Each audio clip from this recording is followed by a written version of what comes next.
Question number 37. A potentiometer and a driver cell of electromotive e.m.f, E are used to measure the e.m.f of a new cell. A sliding contact at P is moved along a resistance wire QR on the galvanometer. What is this? Finding out the e.m.f of a cell using a potentiometer. What is the essential requirement for the e.m.f of the new cell to be measured accurately? So, what is the formula you use? You use the formula saying that E by L, E by the total length is equal to this small e. Let us say this is E1 and this is L1 here. Okay, E1 divided by L1. Okay, what is the essential? e.m.f of the driver cell must be less than the e.m.f of the new cell. No, not required. You can find whatever it is, doesn't matter. The galvanometer must have a large resistance, not required, because it does not figure out anyway. It depends only on the length of this. The internal resistance of the new cell must be 0, not required. Okay, it can be anything.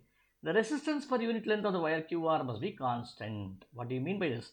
Resistance per unit length. You can directly say, when you are able to say that these three are incorrect, D should be the right answer. You can say like that also. Okay, or you can say resistance per unit length. What do you mean by that?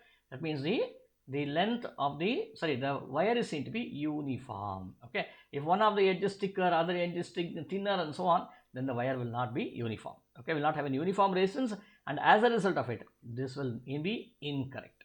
Okay, so therefore, in order to satisfy this relationship, the wire should be of the uniform material, or they should be having the same cross-sectional area. They should be having they should be made out of the same material. Okay, in that case, okay, this length is this equation seem to be correct. This equation seem to be correct. Okay.